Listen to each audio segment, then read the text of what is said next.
민수기 22장입니다.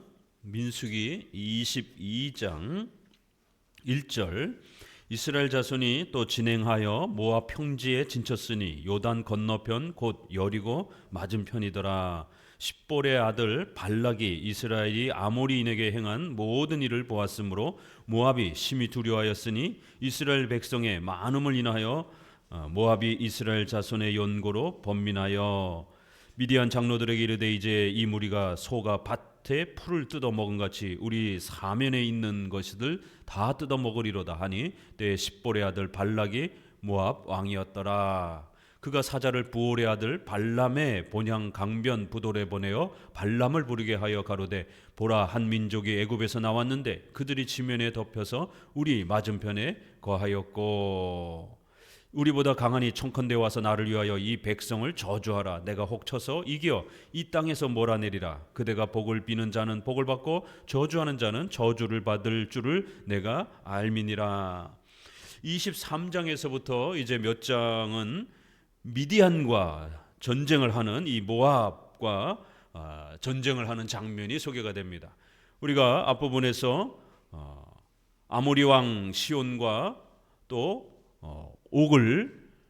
시온 왕 옥을 물리치시는 하나님의 놀라운 전쟁의 승리의 장면을 보았고요. 또 이제 모압을 하나님께서 멸망시키는 또 이러한 전쟁의 위대한 또 하나님의 도우심의 역사들을 민수기는 소개합니다. 이스라엘 백성들이 불순종하여 실패하는 또 장면도 나오지만 또 이렇게 하나님 앞에서 승리하며 또 전쟁의 이러한 또 엄청난 또 승리의 열매들을 거두는 장면도 나옵니다. 특별히 이 발람, 이 선지자죠. 이방 선지자인데 이 발람의 이 태도를 신중하게 잘 보셔야 됩니다. 발람은 이 미디안 지역에서 이방 그러한 선지자로서 무당과 같은 이제 그런 사람인 것이죠. 점을 쳐주고 예언하고 이제 이방 신의 힘을 빌어서 그렇게 예언을 하는 이제 그래도 상당히 이름이 있고 나름대로 그 명성이 있었던 사람입니다. 그러니까 이 모압 왕이 불안해가지고 앞서 상당히 강했던 그러한 시온 왕도 그렇고 아모리 왕에게도 그렇고 이렇게 이스라엘 백성들이 엄청난 군사적인 승리를 거둔 것에 대해서 두려움을 느끼면서 이제 신의 도움을 통하여 이스라엘 백성들을 저주해가지고 물리쳐보고자 하는 그러한 계략을 꾸미는 겁니다. 그래서 이제 발람을 불러옵니다. 발람이 선지자하고 발락은 왕인 겁니다. 발음이 비슷해서 주의해야 됩니다.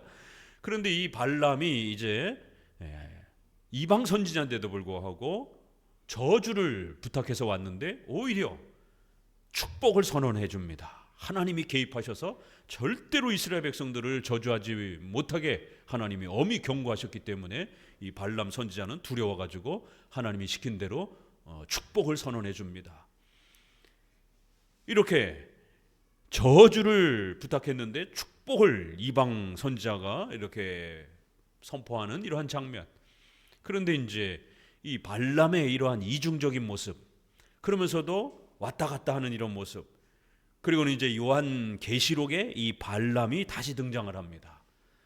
역사 속에서 이렇게 양다리 걸치는 사람, 이방과 기독교를 반씩 걸치는 이런 종교 혼합주의자들, 이러한 애매모호한 회색주의자들, 이러한 사람들을 빌어서 발람주의다라고 이렇게 표현하면서 요한계시록에 오늘날 이렇게 발람의 교훈을 쫓는 자들이 있다라고 하면서 발람의 이런 종교 혼합주의적 태도를 추구하는 이러한 자들을 엄히 경계하고 주의하라라고 책망을 하는 이러한 이단의 여러 종류들을 소개하면서 이제 이 발람주의자들을 책망하고 훈계하는 장면이 나올 정도로 발람은 아주 또 특이한 그런 인물입니다.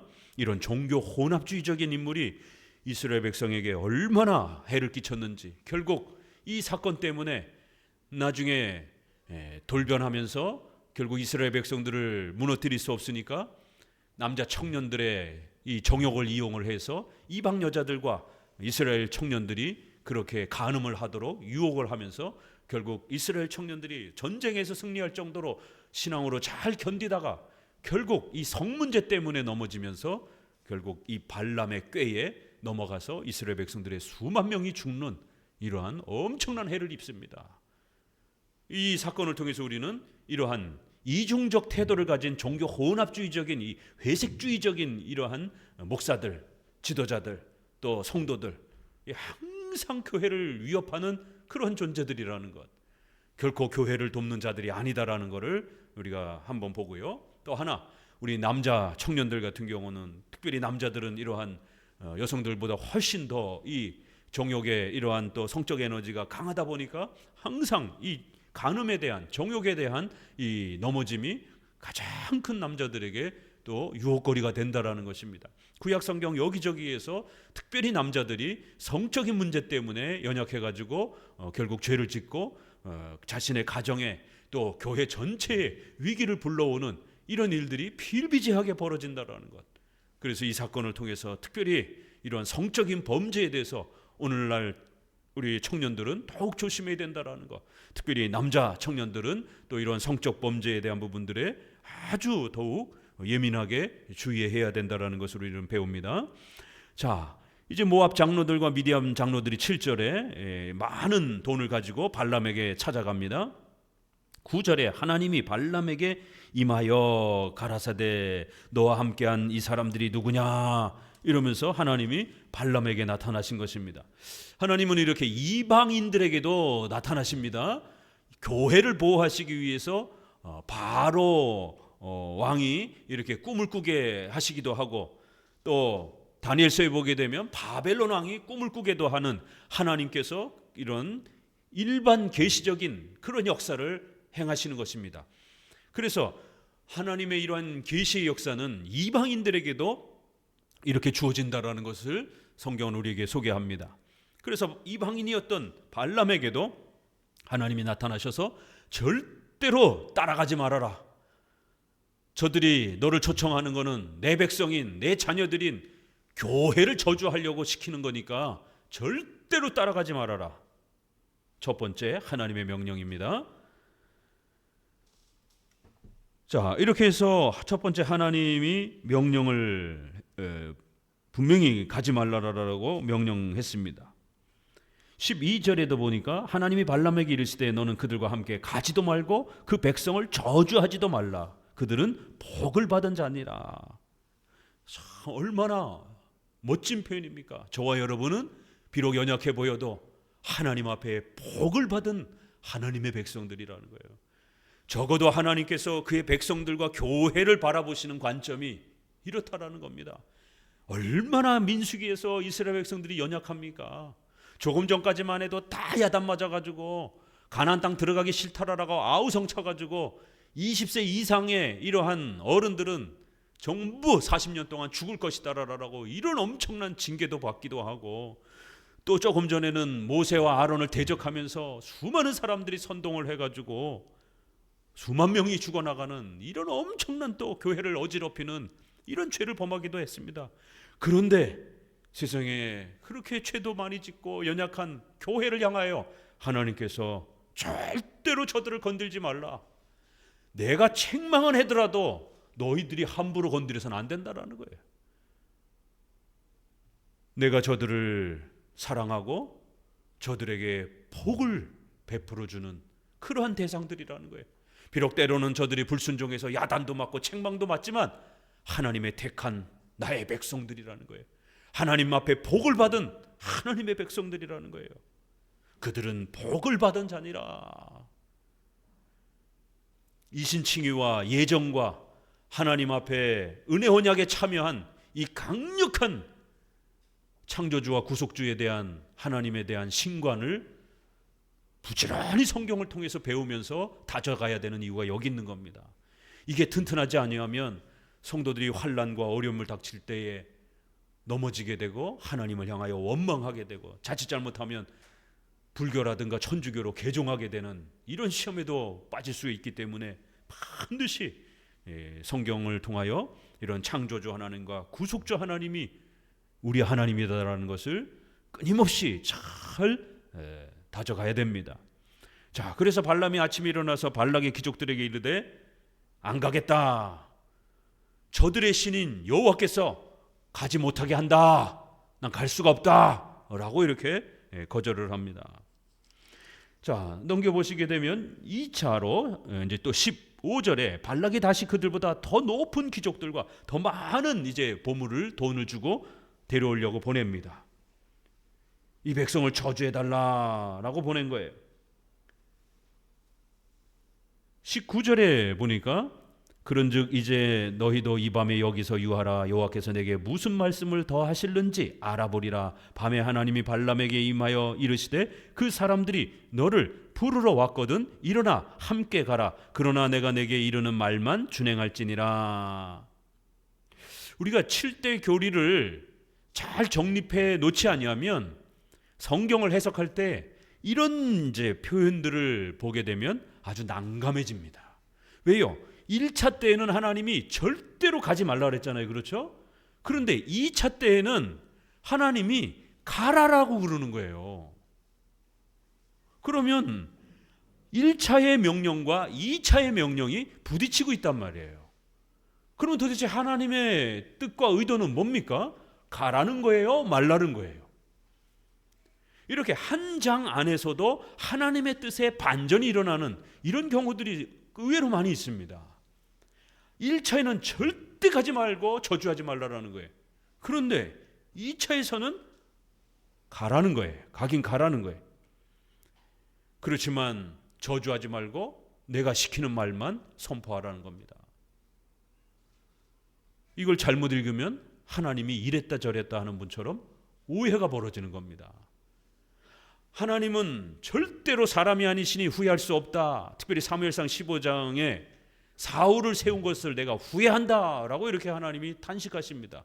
그러나 그 15장 끝에 가서는 하나님은 사람이 아니기 때문에 절대로 후회하시는 분이 아니시다 이렇게 표현합니다. 그러면 하나님은 후회하는 분이에요? 후회하지 않는 분이에요? 그래서 우리가 실론 하나님의 속성과 관련해서 또 하나님이 일하시는 하나님의 사역과 관련해서 작정과 사역 이런 부분들을 구별해서 7대 교리를 잘 기초를 정립해 놓으셔야 되는 거예요. 그 틀에서 오늘 본문을 보게 되면 이 표현은 허용적 작정과 섭리와 관련된 표현입니다. 허용적 작정, 섭리 많이 들어봤죠? 인간이 악을 행하려고 할 때 하나님 막지 않는다라는 거예요. 인간이 악을 선택하려고 하면 하나님께서 그들의 인격적 행위를 존중하기 때문에 그들이 악을 행하는 선택하는 것에 하나님은 내버려 두는 겁니다.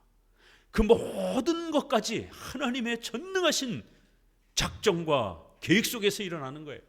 그러나 막지 않는 겁니다. 왜요? 인간의 의지를 하나님께서 사용하시기 때문에. 우리는 본능으로 움직이는 짐승이 아니기 때문에 인간은 인격을 가지고 선과 악을 택하는 그런 존재로 하나님이 통치해 가시는 것이에요. 그래서 이게 참 신비로운 겁니다. 모든 게 다 하나님이 역사하시는 건데 어떻게 기계적으로 강제로 이루어지지 않고 우리는 그저 내가 원하고 좋아하는 것을 선택하고 선을 선택하기도 하고 악을 선택하기도 하고 이거 다 내가 원해서 선택하는 거예요. 뭐가 이렇게 강제로 막 이렇게 이끌려 가지고 막 이렇게 억지로 뭐 이렇게 선택하는 거 아니거든요.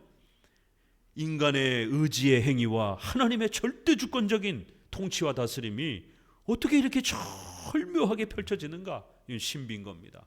하나님의 절대 주권과 인간의 의지는 상호 놀라운 조화 속에서 이렇게 펼쳐져 가는 거예요. 그래서 첫 번째 가지 말라 그랬으면 어떻게 해야 돼요? 안 가면 되는 겁니다. 두 번째 돈을 더 보따리를 싸고 와도 우리 섭리 배웠잖아요. 방향이 잘못됐으면 비성경적이면 아무리 좋은 기회도 거절하셔야 되는 거예요. 만약 누가 계약자가 내가 2배로 돈을 더 줄게. 너 돈이 부족해서 그래? 더 줄게. 그러면 흔들립니까? 아니요, 흔들리면 안 됩니다.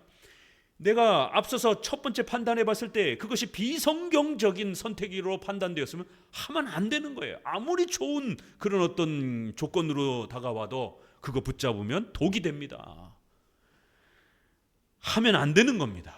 그런데 발람의 마음속에 무슨 마음이 들어왔어요? 돈에 대한 욕심이 들어온 거예요. 그러니까 이제 성경은 그 모든 걸 다 설명할 수는 없잖아요. 짧게 설명을 하다 보니까 내용이 워낙 방대해지니까 다 설명을 못 하는 거예요. 그래서 이렇게 이야기가 압축되어 있어요.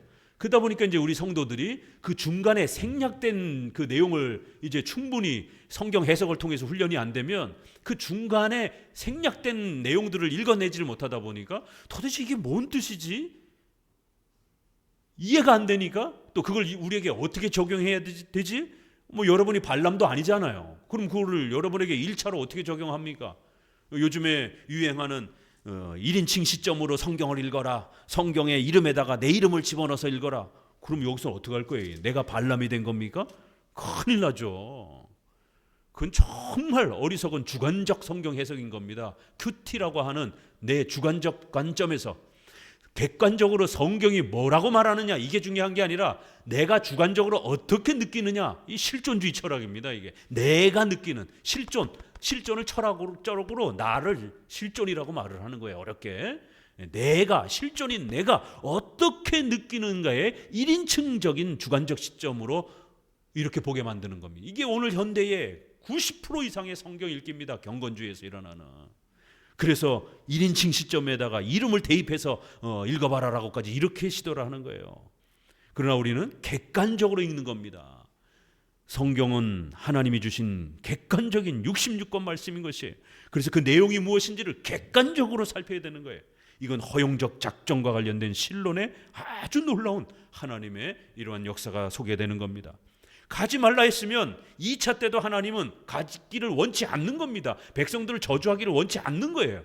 그런데 발람이 돈 욕심 때문에 자꾸 가려고 그러니까 이 짧은 이야기 속에 벌써 그 신하들하고 돈 욕심이 나가지고 18절에도 신하들에게 대답하되 그 집에 은과 금이 가득 채워서 내게 줄지라도 내가 하나님의 말씀을 어기거나 덜하거나 더하지 못하겠노라. 아주 굉장히 훌륭한 말처럼 들린단 말이에요. 그러나 전체적인 맥락을 다 보게 되면 발람은 여전히 돈의 욕심을 갖고 있고, 그래서 나중에 이스라엘 청년들을 저주는 못하니까 이들을 어떻게 넘어뜨릴까? 만고 이래로 수천 년 동안 남자들이 넘어지는 유일한 무기가 있습니다. 저주는 이제 하나님이 막으시니까 못했으니까 발람 왕이여 내가 아주 좋은 아이디어를 하나 주겠습니다. 청년들, 이스라엘 청년들을 그 모여 있는 곳에다가 미디안 지역에서 제일 예쁜 여자애들 갖다가 그렇게 옆에 보내세요. 그러면 남자들이 예쁜 여자 앞에서 안 넘어가는 여자 없습니다. 발람이 이 짓을 한 거예요. 그러니까 발람은 바뀐 게 아닙니다. 이 18절의 이 표현도 좋은 표현이 아니에요. 전체 문맥에서 보면 발람은 돈 욕심에 빠져서 가려고 그러는 거예요. 악을 택하려고 하는 거예요. 그러니까 하나님이 그래? 그러면 또 악을 선택해서 가라. 허용적 섭리인 거예요. 적극적인 긍정적인 하나님의 명령과 뜻은 1차에 나온 가지 않는 게 하나님의 뜻인 거예요. 그러나 2차에서 명령한 뜻은 소극적 명령인 거예요. 제한적 명령인 거예요. 이혼하지 말라. 이건 적극적 하나님의 명령입니다. 그렇죠. 7계명에서. 그러나 남자들이 자꾸 바람을 펴서 여자와 아이들이 생계가 위협을 받으면서 내팽개치고 길바닥에 집에서 내쫓겨지고 이러니까 생명이 위협을 당하는 거예요. 그러니까 하나님이 어쩔 수 없이 이혼 증서를 써서 재혼할 수 있도록 여성들을 생명을 보호해 준 겁니다. 그래서 이혼 종서를 써주라, 이혼해라. 이건 적극적 명령은 아닌 겁니다. 소극적 명령인 거예요. 죄를 억제하기 위한 제한적 명령인 거예요. 이렇게 하나님의 의지 안에도 적극적 의지와 이런 소극적 의지, 이게 이제 조직신학에서는 이걸 도대체 우리 성도들한테 이걸 어떻게 설명해야 되는가. 그래서 때로는 숫자로도 설명을 하고 때로는 이렇게 철학 용어를 정리해서 긍정적, 소극적, 적극적, 소극적 뭐 이렇게도 표현을 하는 겁니다. 그렇다고 하나님의 의지가 두 개가 있는 건 아니에요. 하나님의 마음과 의지는 하나가 있는 것인데 두 면으로 이렇게 또 펼쳐지시는 겁니다. 섭리의 역사에 있어서. 그래서 작정은 모든 역사를 하나님이 단번에 영원 세계 속에서 계획하시는 거예요. 신적인 의지의 행위예요. 그러나 섭리는 부지런히 소율이 문답 시간에 공부하셔야 됩니다. 섭리는, 작정은 시간 전에 일어나는 거고 섭리는 시간 후에 일어나는 거예요. 창조 후에 일어나는 거예요. 인간의 의지를 사용하는 겁니다. 그래서 하나님이 후회도 하시는 거예요. 백성들이 회개하면 용서도 하는 거예요. 죽이겠다라고 하나님이 의지를 밝혔음에도 불구하고 인간이 회개하면 용서도 하시는 거예요. 히스기야에게 죽을 것이다라고 하나님의 의지와 뜻과 명령을 내렸습니다. 그런데 히스기야가 회개하니까 15년을 연장해 주는 겁니다. 그럼 하나님이 이랬다 저랬다 하는 하나님입니까? 아니에요. 하나님의 섭리 속에서 인간의 인격을 사용하시기 때문에 인간이 잘하면 상을 주고 악을 행하면 벌을 내리시는 그러한 대응을 하시는 겁니다. 인격적 대응을 하는 거예요. 그게 우리 눈에는 바뀌는 것처럼 보이는 겁니다. 섭리에서는 그래서 하나님이 뜻을 바꾸실 수도 있는 겁니다. 우리 인간의 회개에 따라서. 그러나 작정은 인간이 회개할 것까지, 히스기야가 회개할 것까지 하나님은 다 계획해 놓으신 거예요. 우리는 모르는 겁니다. 그러니까 우리는 회개해야 되는 거예요. 우리가 회개해야 그 열매가 다가오니까. 회개 안 하면 징계가 오는 거고, 징계를 줄지 선물을 줄지 어떻게 합니까? 모르는 겁니다. 우리가 회개를 해야 선물이 주어지는 겁니다. 이렇게 하나님의 절대 주권과 인간의 인격의 자유의 이 활동은 아주 신비롭게 인간의 의지를 억압하지 아니하고 폭력을 행사하지 아니하고 하나님께서는 인간의 의지를 잘 이렇게 보존해 주시면서 인간이 인격적 존재로 하나님의 형상을 닮은 존재로서 자원함으로 예수님을 믿고 자원함으로 하나님의 뜻을 사랑하고 순종하면서 악을 멀리하면서 하나님과 인격적 교제를 나누며 살아갈 수 있도록 그렇게 통치하는 겁니다. 짐승과 인격적 교제는 하나님이 안 하십니다. 인간과 인격적 교제만 하시는 거예요. 그렇기 때문에 인간에게는 아주 고도의 통치가 필요한 겁니다.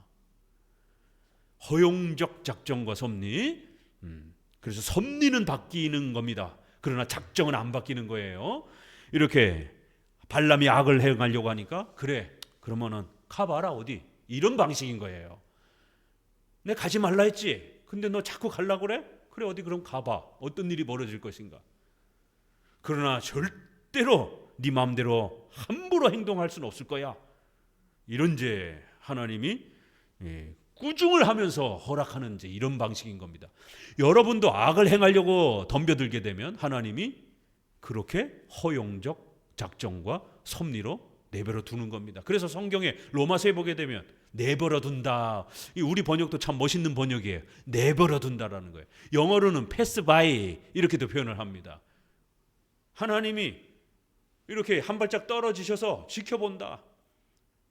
내버려 둔다. 어떻게 행하는지 지켜본다. 이런 뉘앙스인 겁니다.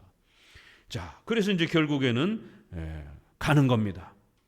그래서 이제 가려고 하는데 세 번째 하나님의 반응이 이상한 거예요. 21절 발람이 아침에 일어나서 자기 나귀의 안장을 지우고 모압 귀족들과 함께 행하니 그가 행함을 인하여 하나님이 진노하심으로 여호와의 사자가 그를 막으려고 길에 서느니라. 발람은 자기 나귀를 타고 그 두 종은 그와 함께 있더니 나귀가 여호와의 사자가 칼을 빼어 손에 들고 길에 선 것을 보고 길에서 떠나 밭으로 들어간지라. 발람이 나귀를 길로 돌이키려고 채찍질하니라. 여호와의 사자가 포도원 사이에 서가지고 좁은 길에 이렇게 칼을 빼들고 서 있는 거예요. 나귀가 본 겁니다. 그걸 하나님이 짐승의 눈을 열어주시니까 짐승이 천사를 본 겁니다. 이 어리석은 인간은 천사를 보지 못하는데 왜 하나님이 천사를 보내가지고 못 가게 합니까? 여기서 또 못 가게 하는 거예요. 이러니까요, 이 장이 어려운 겁니다. 1차에선 가지 말라, 2차에서는 가라, 3차에선 또 못 가게 하시는 거예요. 그래서 만약 천사에게로 다가왔으면 단칼에 죽었습니다. 나귀가 그걸 보고 기겁을 하고 놀래가지고 자꾸 옆으로 세려고 하는 겁니다. 그러니까 이제 벽에 부딪히면서 발이 닿고 그러니까 발람이 성질이 나가지고 이제 나귀와 싸우는 장면이 나오는 거예요. 그러니까 이제 하나님이 나귀에게다가 입을 열어주시는 것입니다. 결국 32절에 여호와의 사자가 그에게 이르되 너는 어찌하여 네 나귀를 이같이 3번 때렸느냐? 보라 내 길이 내 앞에 패역함으로 내가 너를 막으려고 나왔더니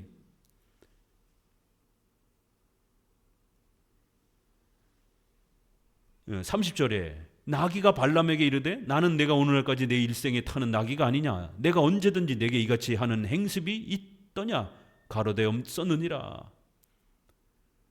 나귀가 승질이 나가지고 왜 자꾸 나를 때리느냐라고 참 이소우와 같은 이야기가 나귀가 짐승이 말하는 그런 아주 독특한 장면이 여기서 나오는 겁니다. 아이들이 이 성경을 읽으면 아빠 당나귀도 말을 해? 이렇게 이제 질문할 수 있는 그런 내용이기 때문에 우리 부모들은 이 구절을 잘 준비해 두셔야 됩니다. 언젠간 반드시 묻습니다. 우리 아이들도 성경 처음 읽힐 때 초등학교라든가 이런 때 이 질문하죠. 근데 왜 저기 제주도에 있는 말은 왜 말을 못해 아빠? 저번에 성경에 보니까 말을 하던데 제주도 놀러 갔다가 야 너 말 좀 해봐. 이런 일이 벌어지는 거예요. 이건 아주 특수한 경우죠. 그래서 천사가 이 어리석은 발람아 나귀는 나를 보고 피하는데 너는 어찌하여 어리석게 하나님의 뜻을 깨닫지 못하느냐라는 거예요. 만약 나귀가 안 피했더라면 너를 죽였을 것이다라는 거예요. 34절에 발람이 여호와의 사자에게 말씀하되 내가 범죄하였나이다. 당신이 나를 막으려고 길에 서신 줄을 내가 알지 못하였나이다. 당신이 이를 기뻐하지 아니하시면 나는 돌아가겠나이다. 35절 여호와의 사자가 발람에게 이르되 그 사람들과 함께 가라. 내가 내게 이르는 말만 할지니라. 네 번째는 또 뭐예요? 가라 이러는 거예요. 아니 하나님이 왜 이렇게 자꾸 이랬다 저랬다 하십니까? 이거를 있는 그대로 설교하면 큰일 납니다. 신론 아래에서 허용적 작정이라는 개념 아래에서 이 본문을 설명해야 왜 네 번씩이나 하나님이 이랬다 저랬다 하는지를 바르게 설명할 수 있는 겁니다. 꾸중할 만큼 충분히 책망하고 난 다음에 너 가서 함부로 떠들면 너 죽어 이러는 것이죠. 지금도 너 내가 가지 말라라는 거 억지로 가려고 내 백성을 저주하려고 가려고 하는 거 아니야. 너 만약 이 나귀가 안 피했으면 넌 죽었을 것이야. 그러니 2차에서 가라고 했던 건 하나님의 진심이 아니었던 겁니다. 이제 네 번째도 하나님의 진심은 적극적인 하나님의 마음은 긍정적인 하나님의 뜻은 아닌 겁니다. 발람이 가겠다고 하니까 허락한 것이 악을 사용해서 이제 이스라엘 백성들을 모압 전 백성들 앞에서 오히려 축복하고 싶어 하시는 하나님의 허용적 섭리가 작동이 되는 겁니다. 이렇게 하나님은 악인들을 사용해서도 교회를 돕는 이러한 놀라운 허용적 섭리 역사를 우리에게 보여주시는 것입니다. 자, 그렇게 해서 이제 갔습니다. 23장에 가서 이제 발락이 반가워 가지고 이제 맞이하죠. 그러면서 8절 같이 한번 읽어봅니다. 8절 하나님이 저주치 않으신 자를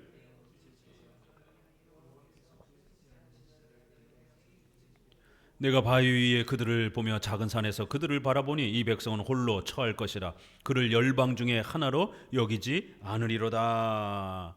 10절 야곱의 티끌을 네 능히 계산하며 이스라엘 4분의 1을 네 능히 계수할거 나는 의인의 죽음같이 죽기를 원하며 나의 종말이 그와 같기를 바라도다.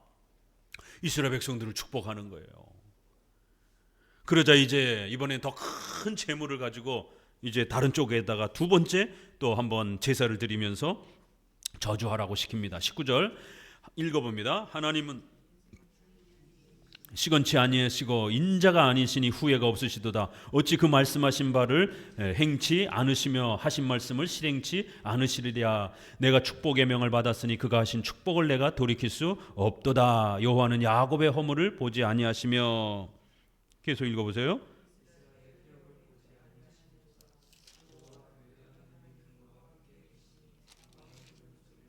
네. 여기 보니까 이 19절에 하나님은 이랬다 저랬다 하는 분이 아니요 후회가 없는 분이다. 아니 지금 22장에 하나님이 4번이나 지금 뜻을 바꿨잖아요. 그런데 23장에 하나님은 한 번 명령하면 절대로 바꾸는 일이 없다라는 거예요. 후회하는 분이 아니라는 겁니다. 이랬다 저랬다 하는 분이 아니라는 거예요. 그래서 잘 읽어야 되고 교리적 통일성을 확립해야 되는 겁니다. 로마서에서는 오직 믿음으로 구원받는다라고 말하는데 야고보에서는 아니다, 행함으로 구원받는다 이렇게 표현하잖아요. 어떤 의도 속에서 그렇게 말하는지를 봐야 되는 겁니다. 로마서는 구원의 원리를, 칭의의 원리를 가르치는 거고, 야고보서는 성화의 원리를 가르치는 것이지 똑같이 칭의의 원리를 야고보서가 말하는 게 아닙니다. 표현을 그렇게 하고 있을지라도. 그래서 로마서와 야고보서는 칭의와 성화 두 주제를 각각 말하는 겁니다. 이렇게 교리적 통일성을 잘 확립해서 그 관점 아래에서 왜 본문이 이렇게 말하는지를, 그러면 그 교리와 다르게 말할 때는 그것은 임시적이고 특수한 경우로, 예외적인 경우로 이렇게 이제 적용이 되는 겁니다. 자, 계속해서 두 번째 이제 또 이스라엘을 축복하는 장면이 나옵니다. 자, 그리고 이제 24장으로 넘어가서 발람이 자기가 이스라엘을 축복하는 것을 여호와께서 선히 여기심을 보고 전과 같이 사수를 쓰지 아니하고 그 낯을 광야로 향하여, 이러면서 4절 하나님의 말씀을 듣는 자, 전능자의 이상을 보는 자, 엎드려 눈을 뜨는 자가 말하기를, 이러면서 야곱이여 내 장막이 어찌 그리 아름다운고, 그 벌어짐이 꼴짝이 같고 강가의 동상 같으며, 7절 그 통에는 물이 넘쳐나고, 8절 하나님이 그를 애굽에서 인도하여 내셨으니, 9절 꿇어 앉아 누움이 숫사자와 같도다, 암사자 같도다. 너를 축복하는 자마다 축복을 받을 것이요 너를 저주하는 자마다 벌을 받을지니라. 이러면서 어마어마한 복을 선언하는 겁니다.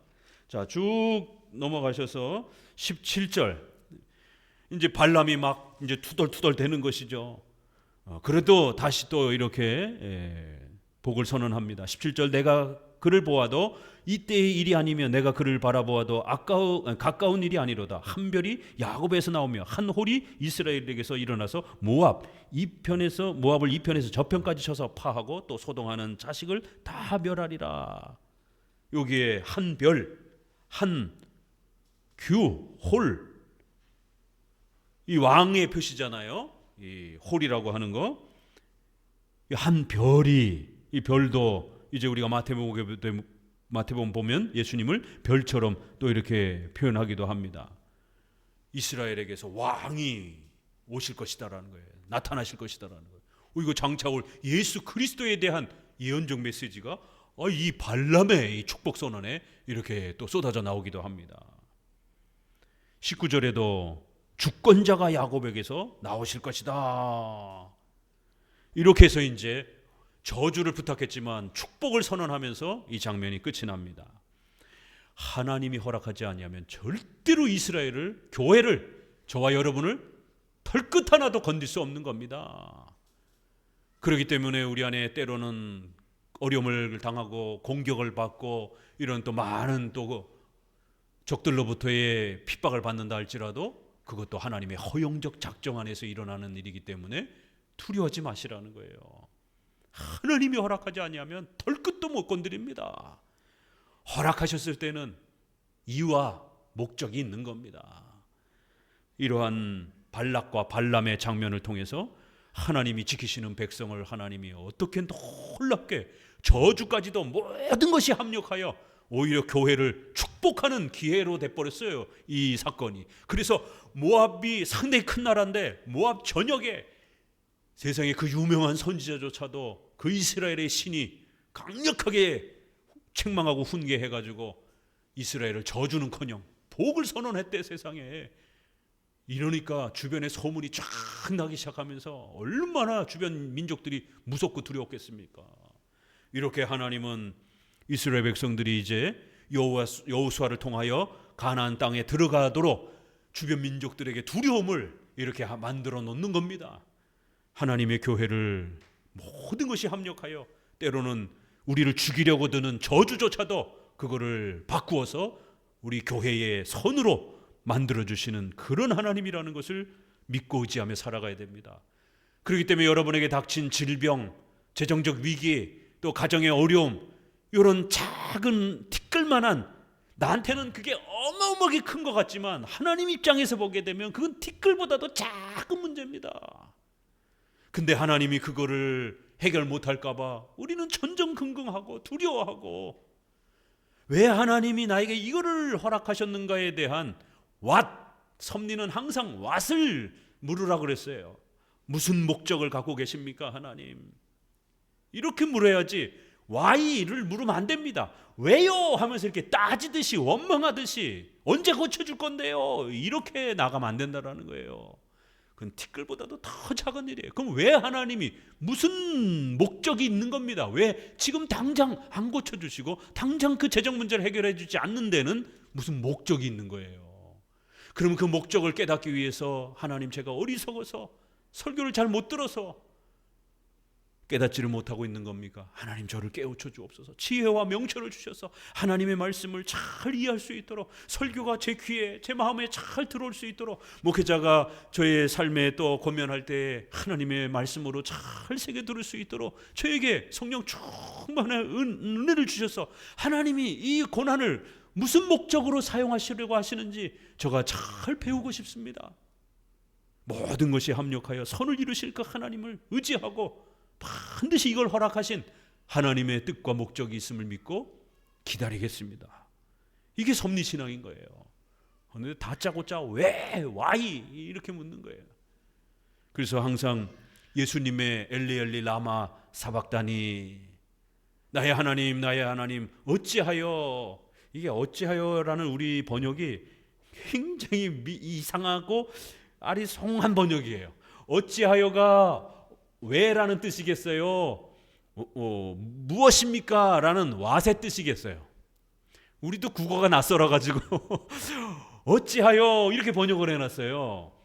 나의 하나님 나의 하나님 어찌하여 나를 버리시나이까. 엘리 엘리 라마라라라고 하는 이 의문사예요. 히브리어에. 이거를 우리 번역에, 영어 번역에는 어떻게 돼 있는가? 집에 가서 숙제입니다. 한번 찾아보세요. 우리 번역에 어찌하여, 국어사전도 찾아보세요. 숙제 내줬습니다.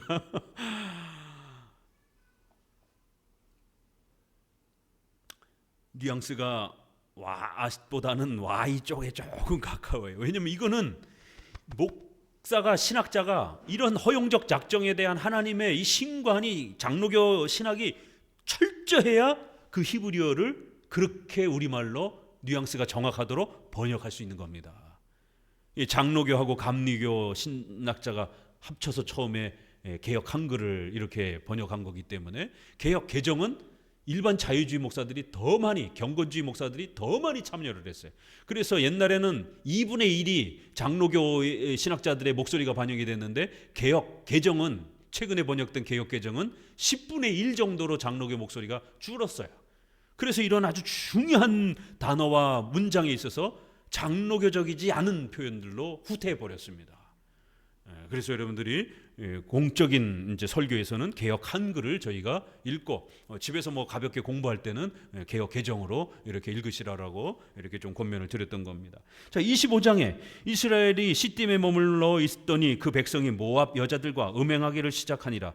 그 여자들이 그 신들에게 제사할 때 백성을 청하매 백성이 먹고 그들의 신들에게 절함으로 이스라엘이 바알보올에게 부속된지라. 여호와께서 이스라엘에게 진노하시니라. 여호와께서 모세에게 이르시되 백성의 두령들을 잡아 태양을 향하여 여호와 앞에 목매어 달라. 그리하면 여호와의 진노가 이스라엘에게서 떠나리라.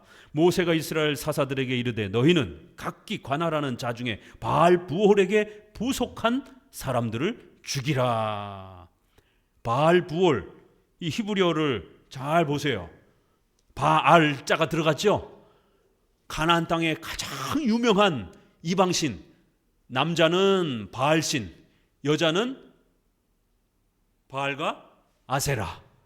아세라는 다산, 풍요 이런 거고, 바알은 제우스처럼 쉼, 전쟁, 이런 이제 이방 가나안의 유명한 바알과 아세라 신인 것입니다. 이 바알을 부활한다, 이런 히브리어예요.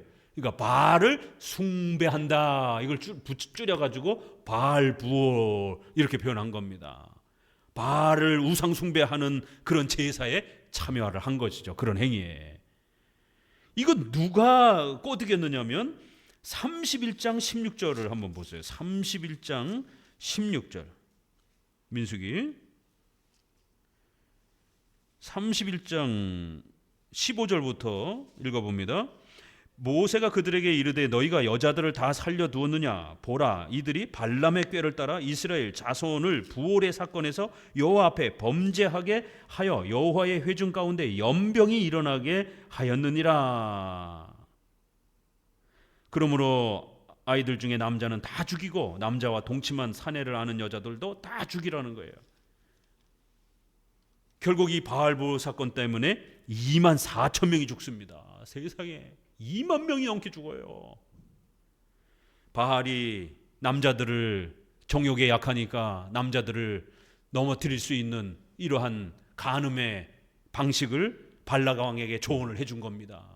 이게 발람의 꾀에서 나온 것이다라는 거예요. 결국 그렇게 해서 모압의 예쁜 여자들을 결국 그렇게 옆에 갖다 줬더니만 그 예쁜 여자들하고 동침을 하면서 음행이 벌어졌고, 그러니 모압의 여자들이 바알을 숭배하고 이러니까 그 자기를 좋아하는 남자 이스라엘 남자들에게 너 나랑 성관계하고 싶으면은 바알에게 한번 절하고 우리 집에 들어와, 그러면은 내가 동침해 줄게, 이렇게 유혹을 하는 것이죠.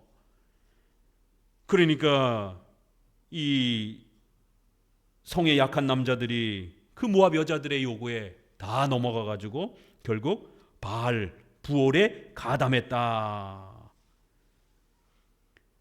자, 얼마나 더 기가 막힌 일이 있었느냐면 이 청년들이 정신이 나간 겁니다. 이 남자들은 성욕에 한번 오픈이 되고 이게 무너지게 되면 어떤 짓을 벌이는가 보세요. 6절에 이스라엘 자손이 온 회중이 회막문에서 울 때에 이스라엘 자손 한 사람이, 백성들이 연병이 전염병이 퍼진 거예요. 그래서 하나님 살려달라고 성막 근처에서 울면서 회개하고 있는데 이 정신 나간 이 청년 하나가 미디안의 한 여인을 데리고 그 형제에게로 온지라. 제사장 아론의 손자 엘르아살의 아들 비느하스가 보고 회중 가운데로 일어나 손에 창을 들고 그 이스라엘 남자를 따라 그의 막에 들어가서 이스라엘 남자와 그 여인의 배를 꿰뚫어 두 사람을 죽이니 연병이 이스라엘 자손에서 그쳤더라. 자, 여기 아주 묘한 표현이 있어요. 성경은 좀 이렇게 성과 관련된 거를 직접 표현하진 않아요. 이렇게 좀 우회적으로 표현을 하고, 또 우리가 우리말에 번역할 때도 우리가 유교 문화에 강하다 보니까 이렇게 히브리어에서 조금 직접적으로 표현하는 것도 이렇게 상당히 우회적으로 이렇게 표현을 했어요.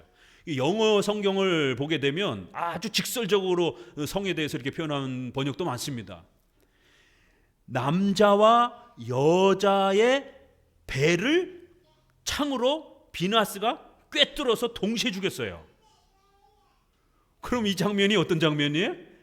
남자와 여자가 동시에 배가 뚫려 죽일 수 있는 상황은 어떤 상황으로 돼 있어야 배가 뚫려 죽을 수 있는 거예요? 성관계하다 죽은 겁니다.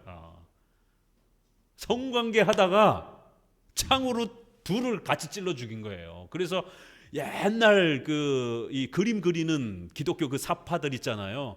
그 유명한 기독교 화가들, 뭐 다빈치 것도 그렇고 뭐 이렇게 옛날 화가들 보면 이 비느하스가 이 자기 집안에서 침대 이런 데서 이렇게 둘이 겹쳐져 있는, 남녀가 겹쳐져서 성관계하고 있는 그 장면에다가 등에서 칼을 꼽아가지고 배를 통과시켜가지고 죽이는 이런 장면이 이렇게 그 기독교 유명한 그 그림, 작가 그림으로 많이 나옵니다.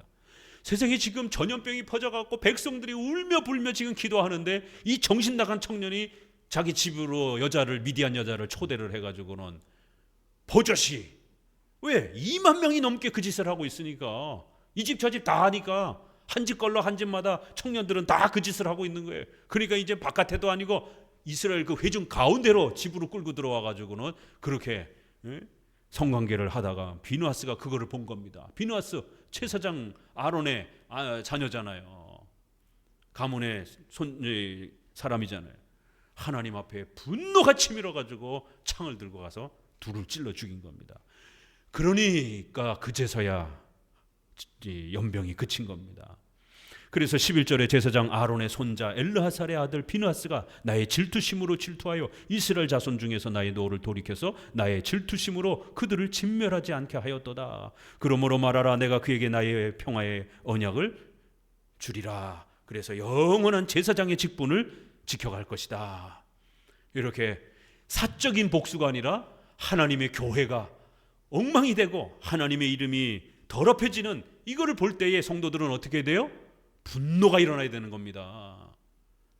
아유, 안타까워, 불쌍히 여겨야지, 이렇게 하면 안 되는 겁니다. 교회 안에 교회를 분란을 시키고 선동을 해서 교회를 엉망진창으로 만들고 이러면 불쌍히 여기는 게 아니라 그때는 화를 내셔야 되는 겁니다.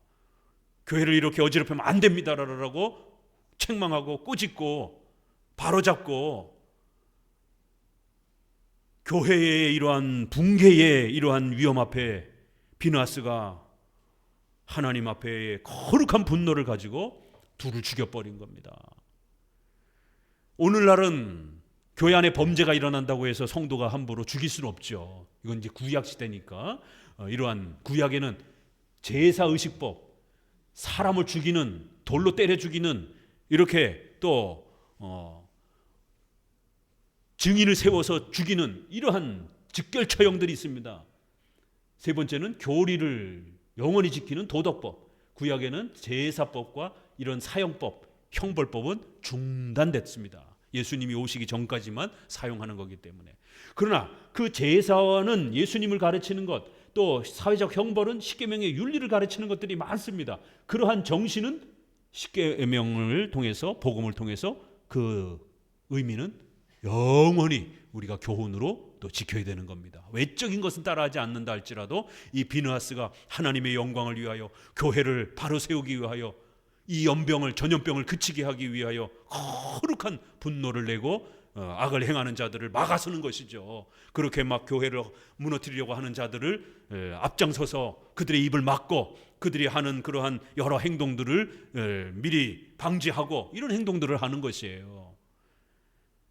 이렇게 교회를 보호하기 위해서 단호한 태도를 취하면서 이렇게 결국 연병을 그치게 했습니다. 9절에 보니까 24,000명이 죽었더라라고 이렇게 표현을 합니다. 자, 이제 이렇게 해서 25장의 발람 사건이 이제 일단락 마무리됩니다. 자, 그리고는 이제 26장에는 2차 인구조사가 이제 마무리 단계에 들어갑니다.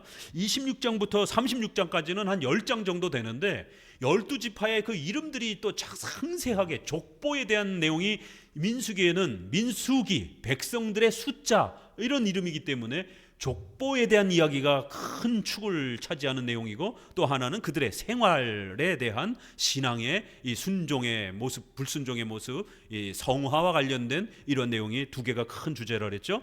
자, 그래서 1차 인구조사가 끝났고 이제 세월이 한참 흘렀기 때문에 2차 인구조사를 다시 합니다. 그래서 2절에 이스라엘 자손의 온 회중의 총수를 다시 세어보아라. 그 중간에 많이들 죽고 막 24,000명씩 죽고 또 앞부분에서는 또 몇몇 명이 막 죽고 이랬기 때문에 백성들의 숫자를 점검해 보라는 것이에요. 자, 그럴 때에 5절에 이스라엘 장자 루벤이라 해서 이제 루벤부터 시작이 되죠. 보니까 루벤의 이 가족들 역사 안에 9절 보니까 엘리압의 아들 느무엘과 다단과 아비람, 누구죠? 아론을 공격했던 자들이죠. 다단과 아비람은 회중 가운데 부름을 받은 자라라. 고라의 무리에 들어가서 모세와 아론을 거스려 여호와께 패역을 한 자들이다. 잊어먹지 말고 꼭 기억하라라고 다단과 아비람 이름을 다시 또 언급을 합니다. 자, 그러면서 또 12절에는 시므온, 15절에는 갓, 19절에는 유다의 아들 중에 특별히 또 엘오난이라. 엘오난은 가나안 땅에서 죽었다. 꼭 기억하라는 거예요. 이들이 왜 죽었는가? 계대 결혼 순종하지 않아가지고 형수를 취해서 자손을 낳아줘야 되는데 자손을 번성시키는 이 아브라함의 자손을 이 번성이 되어서 그 자손 중에 예수님이 오시는 바로 이 자손법은 장차 올 예수 그리스도에 대한 복음을 예언해 주는 중요한 구약의 의식수단이었단 말이에요. 외적인 그러한 임시적 그러한 법이었단 말입니다. 그런데 이러한 소중한 복음의 외형적 이 질서를 보존하지 아니하고 결국 자신의 욕망만 생각했던 이 어리석은 유다의 자녀 엘과 오난을 이렇게 다시 또 언급을 합니다. 23절 이사갈, 스불론 26절, 28절에 요셉. 그래서 쭉 내려가시게 되면 이제 51절에 보니까 최종 이스라엘 자손의 계수를 입은 자가 60만 1,730명이었더라. 놀라운 것은요, 1차 때보다 딱 2,000명 줄었습니다. 그냥 우리가 대략적으로 60만 명 이렇게 숫자를 계수합니다. 1차 때도 60만 명 가량이었는데 2차 때도 60만 가량, 거의 변동이 없었던 거예요. 아니 생각해 보세요. 지금 24,000명 죽었고, 또 아론의 이 쌍난 지팡이 사건 때도 수만 명이 죽었고, 몇 차례만 계산해 봐도 한 10만 명 이상이 죽었어요. 근데 60만 명이 거의 변동이 없이 자손들이 많이 태어나서 이스라엘 백성들은 계속해서 그 자손이 번성해 가고 있는 하나님의 놀라운 약속을 보게 됩니다. 악한 자들이 교회를 없애버리려고, 제거하려고 역사 속에 얼마나 많은 악한 정보와 악한 이러한 불신자들이 교회를 공격했습니까? 그래도 교회는 진짜 밟아도 그 또 씨앗과 풀처럼 또 싹이 타오르는, 그래서 여전히 지금도 이렇게 교회가 존재하잖아요. 2000년 전에 콜로세움에서 그렇게 수많은 사람들이 그 검투사하는 그러한 스포츠 오락에 기독교인들이 희생당하고, 그 네로의 그 일반 역사를 보게 되면 기둥에다가 묶어놓고 화형을 시키고 검투사하는데 횃불로 사용하기도 하고, 아주 잔혹하게 그 콜로세움에서, 또 그 다음에 이 묘지에서 그렇게 지낼 정도로 카타콤이라고 하는 이런 역사, 얼마나 슬픈 역사들이 많습니까? 그런데 전 세계에 여전히 이렇게 기독교인들이 안 없어지고 이렇게 존재하잖아요. 그 자체가 기적입니다, 사실은 이게.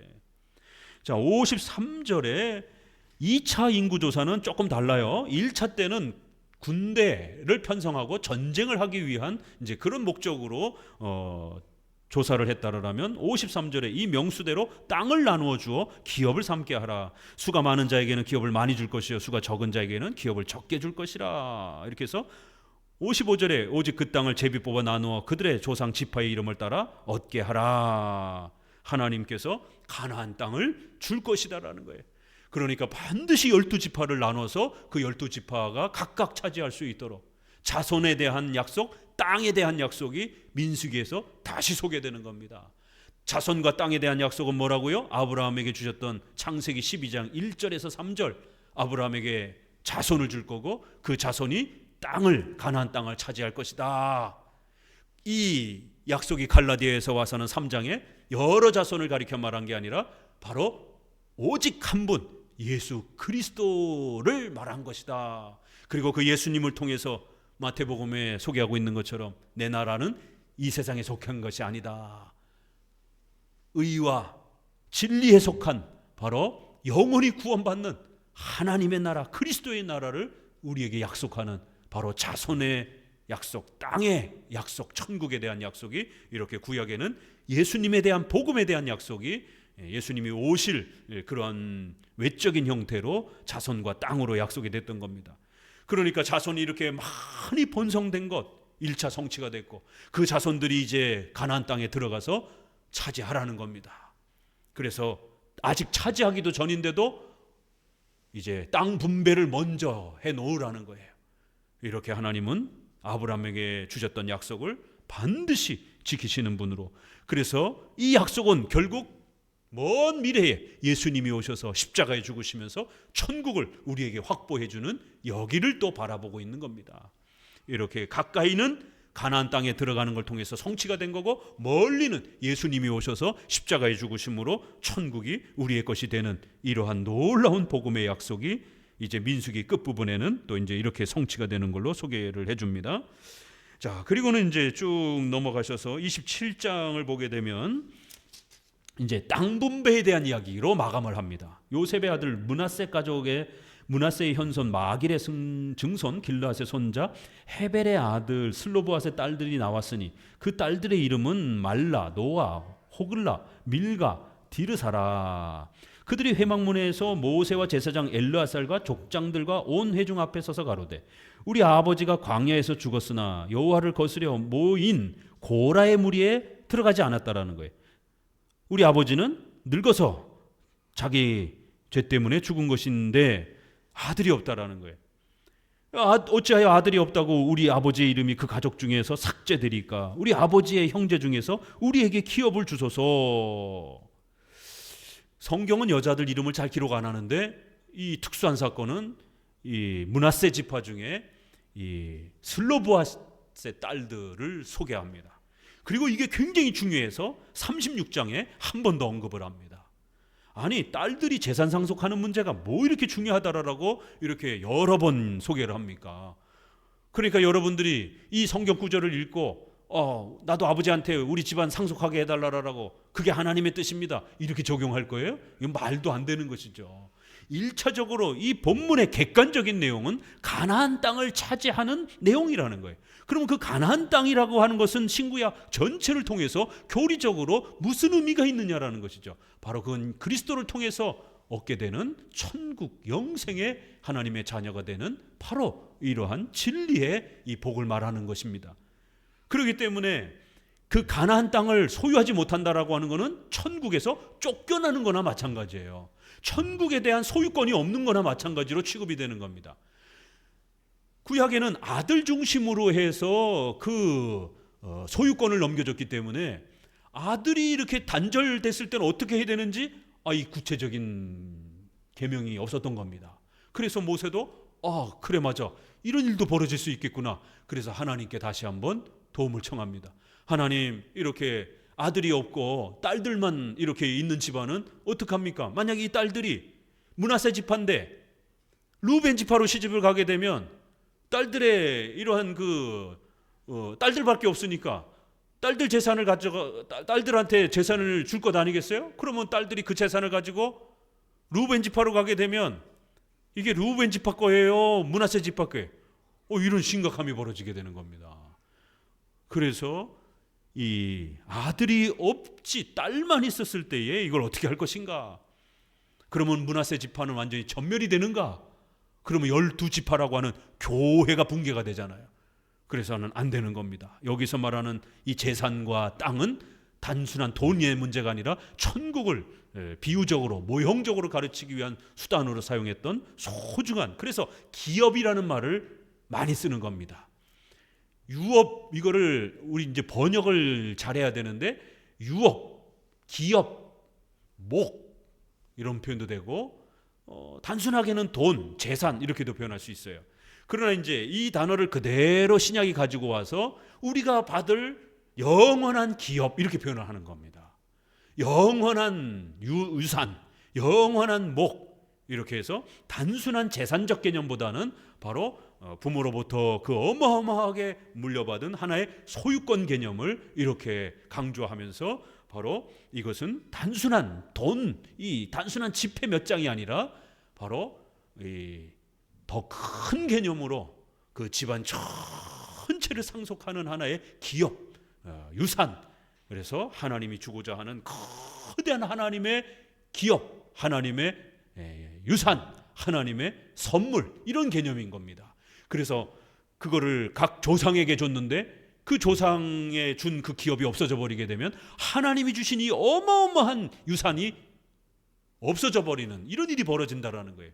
그래서 이 문제를 대책을 세우면서 반드시 12지파는 어느 한 지파도 훼손되지 아니하고 어느 한 지파도 줄어들지 않도록 12지파가 온전히 교회로서 보존될 수 있도록 그렇게 이 대책도 세우라라고 권면을 하는 내용이 이제 27장에 소개가 되는 것입니다.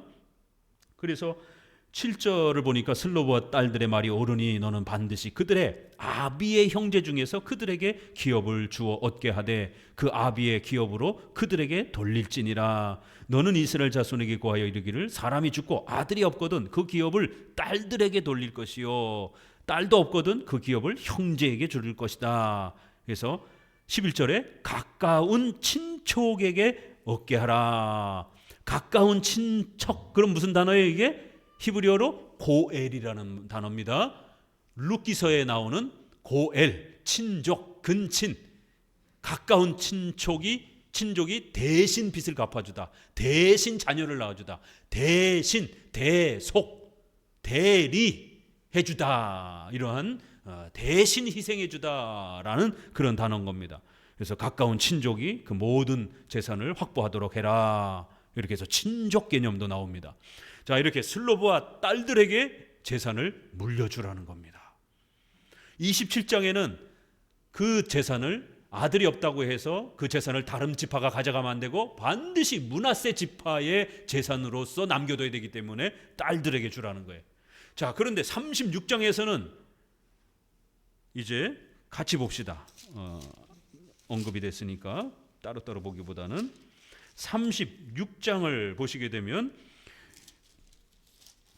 이번에는 족장들이 나옵니다. 족장들이 나와서 부탁을 합니다. 요셉의 자손의 가족 중 므낫세의 손자 마길의 아들 길르앗 자손 가족의 두령들이 나와 모세와 이스라엘 자손의 두령된 족장들 앞에 말하여 가로되 여호와께서 우리 주에게 명하사 이스라엘 자손에게 그 기업으로 땅을 제비 뽑아 주게 하셨고 여호와께서 또 우리 주에게 명하사 우리 형제 슬로보앗의 기업으로 그 딸들에게 주게 하셨은즉 그들이 만일 이스라엘 자손이 아닌 다른 지파 남자에게 시집가면 그 기업이 우리 므낫세께 아니라 다른 집 받게 될 거라는 거예요. 그럼 우리 제비 뽑은 기업에서 삭감될 것이다라는 겁니다. 이거 어떡합니까? 라고 부탁을 하는 겁니다.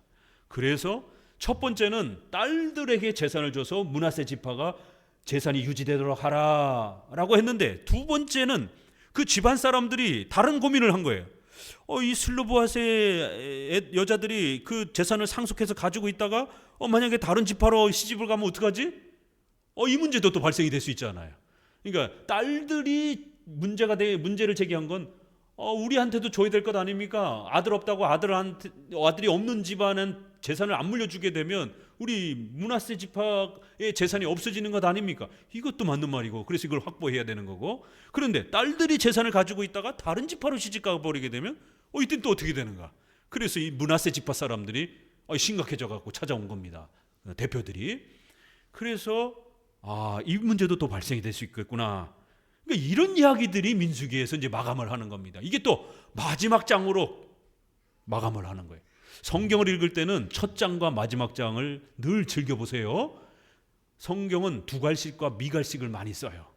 그래서 맨 앞장에다가 핵심을 먼저 말을 하고 마지막 장에다가 결론적으로 이렇게 또 한 번 더 강조하는 그런 특징이 있습니다. 그럼 이 마지막 장이 왜 이 슬로보와 딸들 이야기가 이렇게 중요한가요? 가나안 땅 12지파의 땅이 잃어버려서는 안 된다는 거예요. 절대로 잘 보존돼야 된다는 겁니다. 그래서 6절에 슬로보와 딸들에 대한 여호와의 명이 이러하니라. 이르시되 슬로보와 딸들은 마음대로 시집가려니와 오직 그 조상 지파의 가족에게로만 시집가라. 그리하면 이스라엘 자손의 기업이 이 지파에서 저 지파로 옮기지 않고 이스라엘 자손이 다 각기 조상 지파의 기업을 지킬 수 있을 것이다. 그러니까 이 딸들이 재산을 상속하고 있는 이런 경우에는 다른 지파로 시집가지 말고 오직 자기 지파 안에서만 결혼을 하라는 거예요. 그러면 가문이 좀 달라도 므낫세라고 하는 큰 지파는 유지가 되잖아요. 그렇죠? 므낫세 지파 안에도 아들들이 여럿이 있다 보니까 가문이 다를 수 있어요. 그렇죠? 저희 신씨만 해도 저희 무슨 파가 여러 개가 있잖아요. 첫째 아들, 둘째 아들, 셋째 아들 이러면서 또 자손이 많이 퍼지다 보면 이제 이렇게 두세 개로 나눠지는 거예요. 그럴 때 이 파가 다른 서로 이렇게 같은 가문 안에서 또 이렇게 하면 어찌됐든 신씨를 유지하는 것처럼 이렇게 므낫세 집안을 유지를 하는 겁니다. 개인의 결혼도 그렇고 이렇게 천국의 상징이 되는 가나안 땅을 지키기 위하여 우리 개인의 결혼, 일상적인 이런 남녀의 사랑과 결혼이라고 하는 이 자리도 넘어서게 하는 겁니다. 아니 만약 슬로보앗의 딸들이 저 르우벤 지파의 청년의 마음에 들어서 사랑에 빠지면 어떡할 거예요? 여러분 선택하세요. 마음에 드는 청년이 르우벤 지파의 사람 청년을 제사 드리다가 눈이 맞았네. 근데 아버지가 물려준 슬로보아스의 딸들이 므낫세 지파의 재산으로 갖고 있는데 슬로보아스의 아들들이 너무 마음에 들어요. 집안 어른들한테 엉엉 울면서 필이 중요하지, 왜 나의 이런 사랑을 무시합니까? 왜 이스라엘 법은 이렇게 엄격합니까? 제가 청년들한테 하도 듣는 얘기예요. 목사님, 왜 꼭 기독교인끼리 결혼하라고 그럽니까? 왜 꼭 장로교인끼리 데릴 수 있으면 개혁주의를 표방하는 성도들끼리 결혼하라고 그럽니까? 내 필은 그럼 무시되는 겁니까? 사랑이 중요한 것인데 어떻게 사랑도 없이 결혼합니까? 인간의 사랑과 이 애정, 필도 중요하지만 신앙을 지키기 위해서는 포기해야 될 부분이 있다라는 겁니다. 여기서 가르치는 중요한 이 복음을 지키기 위해서 이들이 무엇을 희생케 하게 하는가? 남녀의 사랑조차도 때로는 내려놔야 된다라는 거예요. 아무리 루벤 지파 청년이 마음에 들어도 므낫세 지파 안에서 충매 결혼해야 되는 겁니다. 므낫세 지파 어른들이 이것이 어디 보르장머리 없이 딴 지파한테 시집가려고 그래? 그럼 우리 재산 다 망가지고 우리 므낫세 지파 전멸될 텐데 안 돼! 절대로. 이 므낫세 지파의 저쪽 집안의 둘째 아들 보니까 괜찮은 것 같아. 절로 시집가. 왜 나의 필을 무시합니까? 이러고 싸울 겁니까? 아니에요. 신자는 자신의 필도 중요하지만 필 따라 불신자랑 조건이 좋은 이런 신앙이 연약한 이런 남자 선택하면 안 되는 겁니다. 웨스트민스터 신앙고백 24장에 결혼의 대상자로서 안 되는 사람, 로마 카톨릭인도 안 될 것이며, 왜 이런 문장을 우리 선조들이 넣겠어요? 이단에 속한 사람도 안 될 것이며, 개혁파 신앙을 추구하는 성도들은 어떤 결혼을 해야 되는가? 로마 카톨릭인들의 세례를 우리가 인정합니다. 그래서 다시 세례 주지 않고 그들의 신앙을 그들이 개종해서 들어오면 받아줍니다. 그런데 결혼 부분에서는 로마 카톨릭 신자랑 함부로 결혼하지 말라라는 거예요. 구원론은 최저 단위이기 때문에 그건 구원에 있어서는 로마 카톨릭 신자들 중에서도 구원이 있을 수 있다는 건 인정한다라는 거예요. 왜? 삼일체를 인정하고 사도신정 인정하니까. 그러나 결혼이라고 하는 건 평생 함께 삶을 살아가야 되는 높은 수준의 배우자를 가지고 선택을 해야지, 저 밑바닥 수준의 기준을 가지고 그 불구덩이로 함부로 뛰어들어가서는 안 되는 겁니다. 신자됨에 대해서는 인정을 하지만 결혼의 배우자로서는 함부로 로마 카톨릭 신자를 선택하면 안 된다라고 이렇게 경고하는 우리 선조들의 마음은 무엇이었을까요? 웨스트민스터 신앙고백서에 로마 카톨릭 신자하고는 결혼하면 안 된다라고 이렇게 선을 긋고 있는 겁니다. 슬로보아 딸들에게 아무리 너희들의 이러한 사랑과 필도 중요하지만 므낫세 지파를 지키기 위해서는 므낫세 지파 안에 머물러서 시집가라는 거예요. 이렇게 인간의 결혼 제도와 이런 것까지도 복음을 지키기 위한 거룩한 이 목적 아래에 있어야지, 복음보다 우리의 사랑과 결혼이 위에 있으면 안 된다라는 겁니다. 국가와 정치 때문에 얼마나 사회가 충돌합니까? 국가가 복음보다 위에 있으면 안 되는 겁니다. 복음이 위에 있어야 되는 거예요. 똑같은 겁니다. 결혼이 아무리 중요해도 복음이 위에 있어야 되는 겁니다. 그럼 우리 청년들은 좀 내려놓으셔야 되는 겁니다. 세상 사람들처럼 외부적인 조건과 이런 거에 너무 따지지 말고, 좀 부족해도 신자이면 또 이런 개혁주의를 표방하는 그런 성도이면 그 부족한 성도를 선택해야지, 불신자를 택하든가, 또 아니면 신앙은 있긴 있지만 주일 성수도 잘 하지도 않고 그저 겨우 신앙 정도나 세례받은 정도나 유지되는, 정기적으로 교회도 잘 나가지도 않는 이런 배우자를 선택하면 큰일 납니다. 왜 안전한 길을 버리고 위험한 길을 선택하려고 하냔 말이에요. 그럼 결국 그거는 자기 안에 욕심이 작동하는 겁니다. 겉으로 말은 안 해서 그렇지 결국 자기의 욕심이 아직도 복음과 결혼의 이 관계 속에서 두 조건이 다 만족되면 얼마나 좋겠어요. 그러나 이런 상황이 벌어지잖아요. 두 조건이 다 만족되지 않을 수 있는 상황이 벌어질 수도 있다는 거예요. 그러면 외부적인 조건보다 키는 좀 작아도, 외적인 그러한 재산이 좀 적어도, 가문이 좀 좋지 못해도 그래도 정기적으로 신앙생활 잘 하고 개혁주의 신앙을 표방하고 그러면 그런 분을 선택하셔야 되는 겁니다. 그래야 하나님이 그 가정을 축복해 주시는 거예요. 불신자란 덥석 선택하고 신앙도 있는 것도 아니고 없는 것도 아닌 이런 애매한 이러한 또 분들하고 또 그다음에 신사도 운동하고 이런 막 떼굴떼굴 굴러다니고 맨날 예언한다고 그러는 이런 사람하고 배우자랑 결혼해서 한평생을 살 겁니까? 부자고 아주 잘생겼어요. 그러면은 흔들리잖아요, 솔직히 말해서. 그러면 안 된다라는 겁니다. 왜 자꾸 결혼이 늦어지는지에 대해서 하나님의 섭리 안에서 원인들을 추적해 봐야 되는 겁니다. 무슨 우리가 선교지에서 그렇게 살아가는 것도 아닌데 이렇게 많은 청년들이 있고 조그만 저거 하면 그래도 많은 대상들이 있는데 왜 자꾸 결혼이 늦어지는가? 그럼 결국 그거는 사람이 없기 때문이 아니라 청년들 안에 자신의 욕망이 아직도 하나님의 복음과 내 욕망이 충돌을 하고 있는 겁니다. 민수기가 왜 결혼에 대해서 이런 많은 이야기들을 하고 있는지, 또 남자 청년들이 성적인 부분에서 넘어져가지고 세상에 수만 명이 죽어나가고 교회가 붕괴가 되어지는, 그래서 우리 남자 청년들한테는 목회자가 늘 당부하는 게 절대로 늦게 결혼하면 안 된다라는 겁니다. 왜요? 나이가 뒤로 갈수록 성적인 범죄를 범할 여지가 너무 많기 때문에. 그래서 우리 장로교 개혁주의 결혼의 큰 슬로건은 일찍 결혼하라는 겁니다. 왜요? 한 해 한 해가 갈수록 남자들은 성적 범죄를 할 수 있는 여러 가지 이런 경우들이 발생이 된단 말이에요. 또 이러한 여러 가지 자위행위라든가 이런 많은 부분들이 이 상세하게 말씀드릴 수는 없지만 남자들이 가지고 있는 큰 아픔이잖아요. 그걸 우리가 너무 정죄하지는 않더라도 남자들은 그 부분에 대한 그 고통을 갖고 있는 겁니다. 그렇기 때문에 빨리 결혼으로 들어가서 성이 해소될 수 있도록, 결혼이 늦어지게 되면 계속해서 이게 비록 세게 정죄하지는 않지만 그 자체의 간음의 이러한 그 경향성에 대한 부분들은 늘 위험성으로 이렇게 남자 청년들은 끌어안고 살아가는 거예요. 그럼 해마다 더 불안감과 또 그 죄에 대한 양심의 죄책감과 이런 부분들이 계속 축적이 되는 겁니다.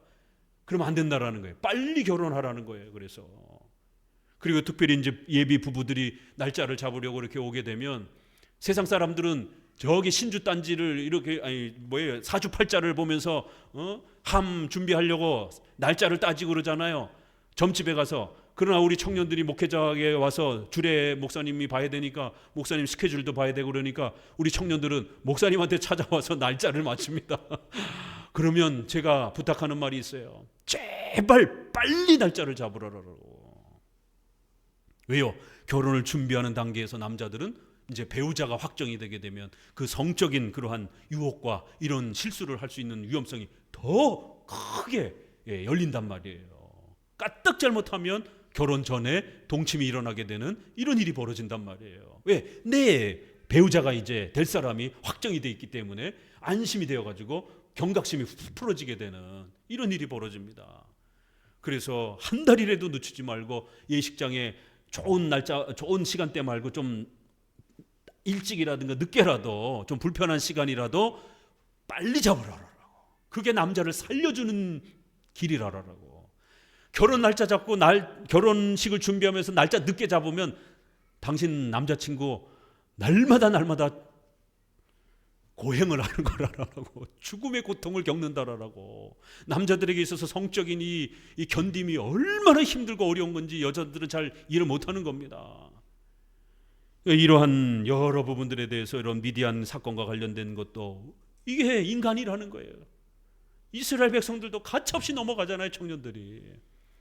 그래서 이렇게 36장도 그런 또 결혼과 관련해서 복음을 지키기 위해서, 그리스도의 나라를 지키기 위해서 이런 자신들의 결혼까지도 포기하고 하나님이 정해주신 그 울타리 안에서 복음을 지키고 가나안 땅을 지키기 위한 거룩한 희생과 결단들이 이루어져 가는 것입니다. 자, 이제 돌아오셔서 28장에는 정리하는 내용들이 계속 나와요. 여호와께서 모세에게 일러 가라사대 이스라엘 자손에게 명하여 그들에게 이르라. 나의 예물, 나의 식물 되는 화제, 나의 향기로운 것은 너희가 그 정한 시기에 삼가 내게 드릴지니라. 이러면서 이제 매일매일 드리는 상번제 소개를 하고요. 9절, 안식일에는 1년 되고 흠없는 수양 둘, 안식일에 바쳐야 될 제물을 소개를 합니다. 또 11절에는 초하루, 월삭, 매월 이렇게 매월 시작하면서 드리는 또 제사물이 소개가 됩니다. 그리고는 이제 16절에는 유월절은 이렇게 지키라. 또 거기서 77에 49 해서 26절, 77절, 오순절이라고도 하는 또 77절. 그 다음에 29장 7월에 이르러서는 7월 1일은 음력으로 새해라고 그랬어요. 이스라엘에. 그래서 나팔절, 나팔을 불면서 새로운 한 해가 주어졌고 하나님 앞에 드립니다라고 하는 이러한 나팔절. 아무 노동도 하지 말고 오직 예배하는 데 집중하라는 거예요. 7절, 7월 10일 이런 날짜들은 다 외워야 돼요. 7월 10일은 1년에 딱 한 번 지성소에 들어가는 대속죄일, 대제사장이 백성들의 죄를 이렇게 속하기 위해서 들어가는 대속죄일이 7월 10일입니다. 이때도 어떤 노동도 하지 말고 온전히 예배에 집중하라는 거예요. 12절 7월 15일에는 초막절, 장막절.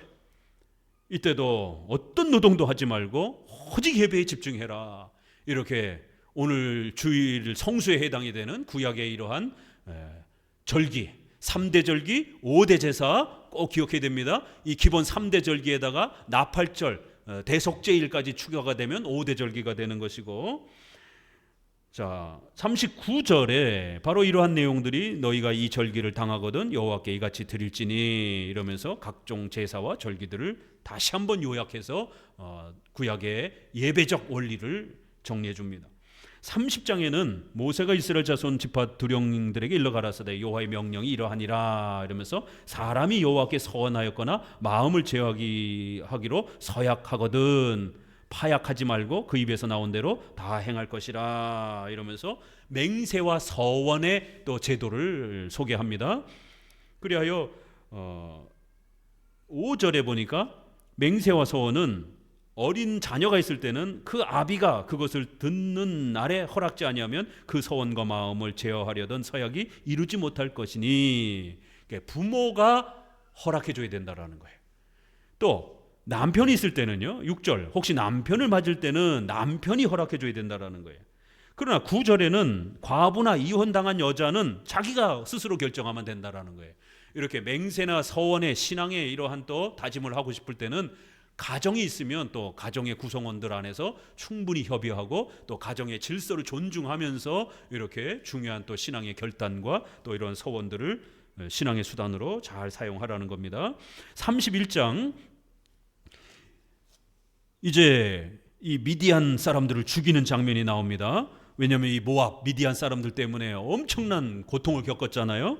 그래서 31장 여호와께서 모세에게 일러 가라사대 이스라엘 자손의 원수를 미디안에게 갚으라. 그에게 내가 내 조상에게로 돌아가리라. 모세가 백성에게 일러 가라사대 너희 중에 사람을 택하여 싸움에 나갈 준비를 시키고 미디안을 치러 보내어서 여호와의 원수를 미디안에게 갚으라.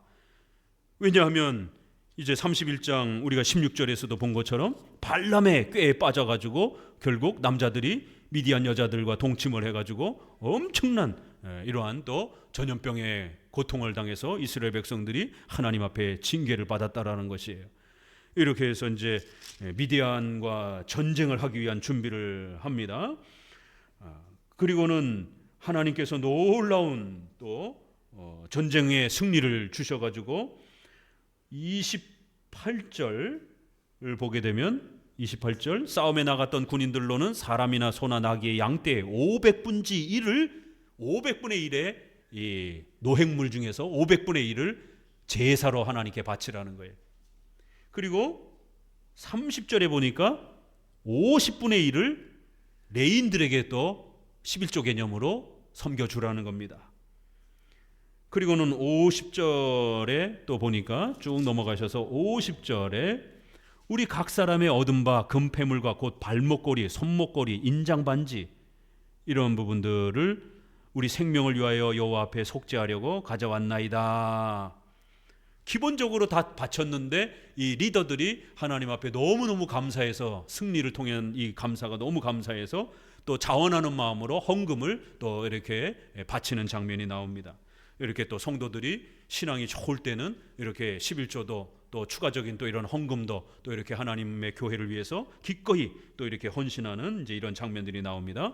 그리고 이제 마지막은 이제 땅 분배로 다시 돌아가서 요단 동편을 루벤과 갓 자손과 므낫세 반 지파에게 주라라는 내용이 나옵니다.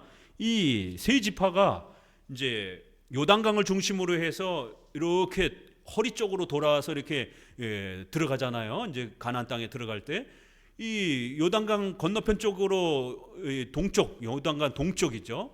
보니까 땅이 너무 좋은 거예요. 그래서 모세에게 찾아와서 이 땅을 우리에게 주십시오라고 이제 부탁하는 장면이 나옵니다. 그래서 이제 모세가 깜짝 놀래가지고, 아니 너네 그러면 여기에서 안주하고 이 가나안 땅 전쟁을 안 하려고 하는 거냐? 만약 너희가 이 전쟁에 참여 안 하면 하나님이 너에게 이 땅을 안 줄 거다라고 어미 책망을 합니다. 아니 형제들은 싸우는데 너희들은 배불러서 등 따시게 그렇게 있으려고 하는 거냐라고 책망을 합니다. 그러자 이제 세 지파가 그게 아니라 여기 땅이 너무 좋으니까 이 땅을 저희에게 나눠주시고 나머지 이쪽 서쪽 땅은 9지파에게 주십시오. 그리고 저희도 이 전쟁이 끝날 때까지 반드시 목숨 걸고 전쟁을 하겠습니다. 그래서 안 가겠다는 얘기가 아니라 가긴 가는데 이 땅을 먼저 저희한테 주시면 안 되겠습니까? 라고 해서 약속을 끝까지 싸우겠다라는 약속을 받고 이제 동쪽 지역을 그들에게 이제 허락해 주는 겁니다. 자, 33장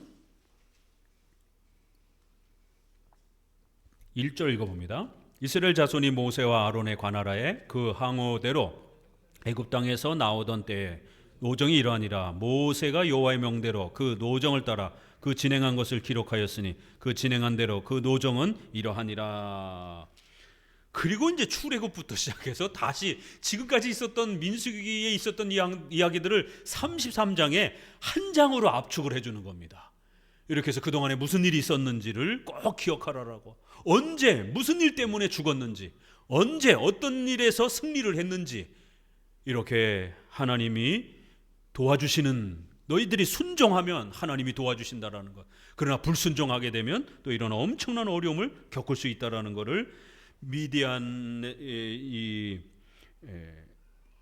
전쟁뿐만 아니라 이렇게 출애굽부터 시작해서 지금까지의 모든 일들을 백성들이 잘 기억하고 살아라라고 요약을 해서 다시 한번 반복해 줍니다.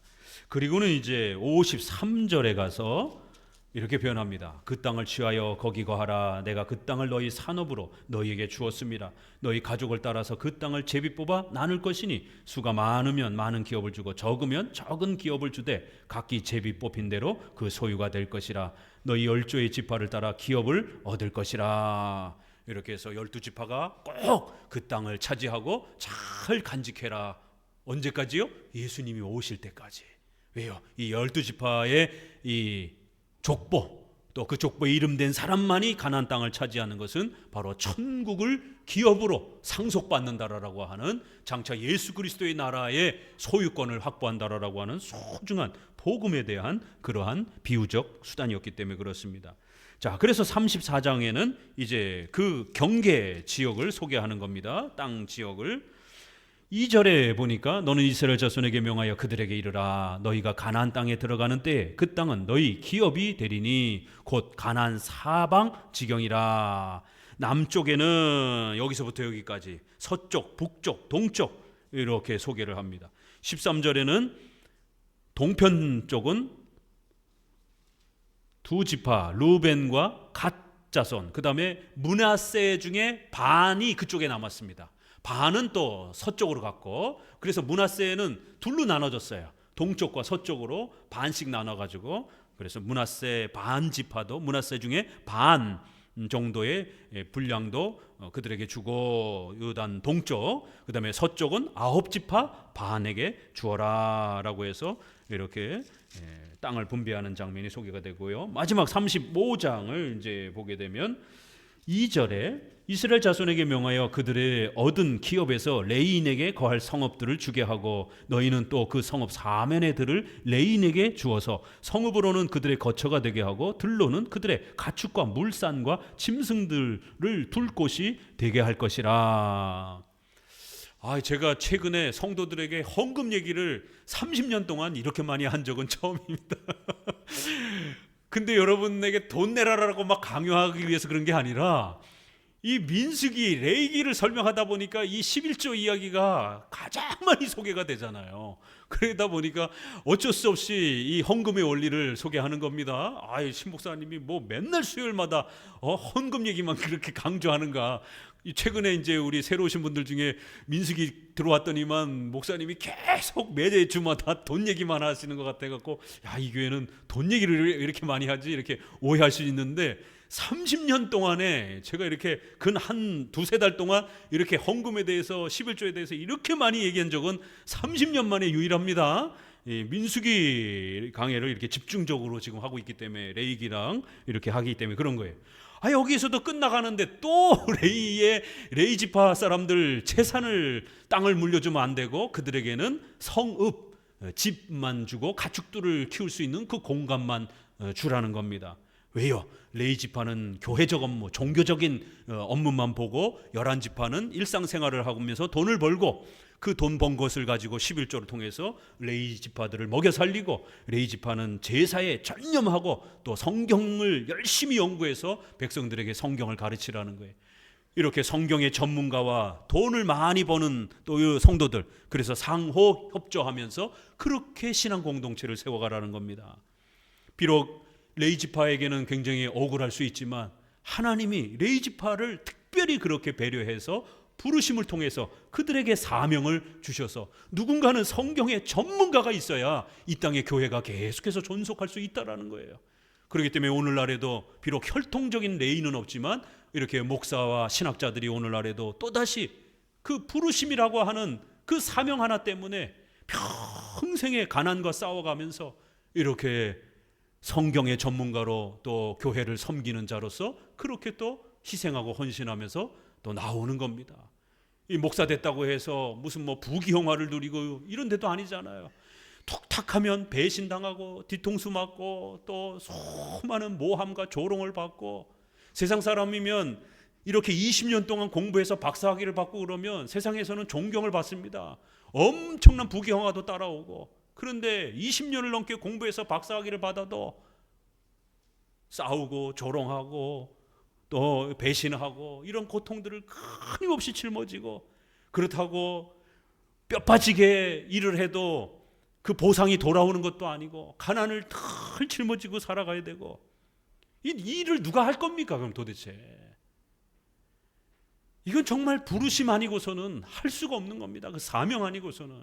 그래서 우리 성도들은 오늘날 목회자와 신학자들을 정말 존중해줘야 됩니다. 악한 목회자들도 많아요. 그러나 그들 때문에 모든 목회자들을 무시해서는 안 됩니다. 훌륭하고 정말 하나님 앞에 바른 그런 실력 있는 목회자들은 정말 존중하면서 그들이 목회 사역을 잘 감당할 수 있도록 우리 성도들은 돈을 많이 벌어서 그러한 교회와 목회자들을 또 물질로 섬겨주는 이런 상호 보완적인 이러한 신앙 공동체가 유지가 돼야 되는 겁니다. 그래서 그들에게는 도피성 6개를 만들어 주라는 거예요. 동쪽에 3개, 서쪽에 3개. 이 도피성은 부지 중에 실수로 사람을 죽였을 때에 글로 피해서 대제사장이 있는 동안에 거기서 살 수 있도록. 왜요? 바깥에 나가면 복수하려고 사람들이 달겨드니까 글로 피해서 레인들이 보호해 주라는 것이에요. 이렇게 도피성읍 6개를 만들어주고 나머지 42개는 그들이 모여서 살 수 있는 집터를 마련해서 48개를 마련해 주라는 거예요. 자, 8절 같이 읽어봅니다. 8절 이스라엘 자손의 산업에서 레인에게 너희가 성읍을 줄 때에 적게 얻은 자에게는 적게 취하여 줄 것이라. 각기 얻은 산업을 따라서 그 성읍을 레인에게 줄지니라. 고린도 후서에 8장 9장에 아주 중요한 헌금의 원리가 나옵니다. 크리스찬의 재정 원리예요. 이거는 꼭 외우셔야 됩니다. 첫 번째, 적게 심은 자는 적게 거두고 많이 헌금한 자에게는 많이 하나님이 재정의 복으로 되돌려 줄 거라는 거예요. 비례의 원칙. 여기도 지금 나오잖아요.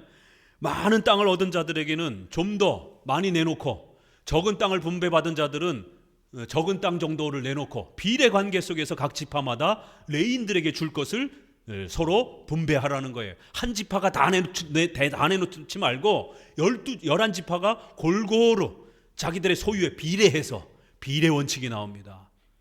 적게 심은 자는 적게, 많이 심은 자는 많이. 두 번째, 자원함으로. 이 레위기에도 계속해서 앞부분에서도 그 리더들이 전쟁에서 승리하고 기본 헌금 외에도 또 자원해서 또 이렇게 헌금하기도 하잖아요. 인색함으로 하지 말라라는 거예요. 아까움 이런 방식으로 하지 말고 자원함으로 하라는 거예요. 그러면 마지막엔 하나님이 그 성도들의 행위를 의의 열매로 여겨주시고 반드시 심을 거를 풍성하게 주시겠다라고 하는 하나님의 보상의 약속을 소개합니다. 3가지 원칙입니다. 이렇게 비례를 따라서 레인들이 굶어 죽지 않도록 레인들의 생활을 잘 보존하면서 이 예배적 질서와 제사 질서가 잘 유지되도록 그렇게 하라는 것이에요.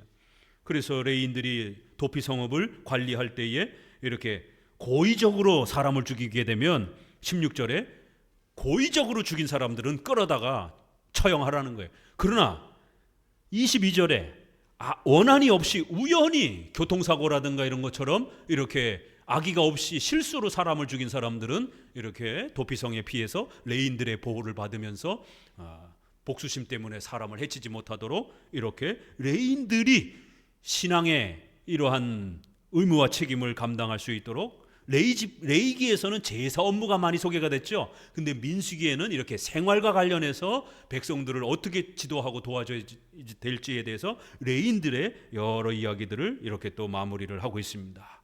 자, 이렇게 36장까지 마무리해 보았습니다. 민수기 아주 소중한 생활 원리와 관련해서 어떻게 하나님 앞에서 살아가야 될 것인가, 성화에 대한 이러한 소중한 원리들을 또 잘 정립해 가시기를 권면을 드립니다. 기도합니다.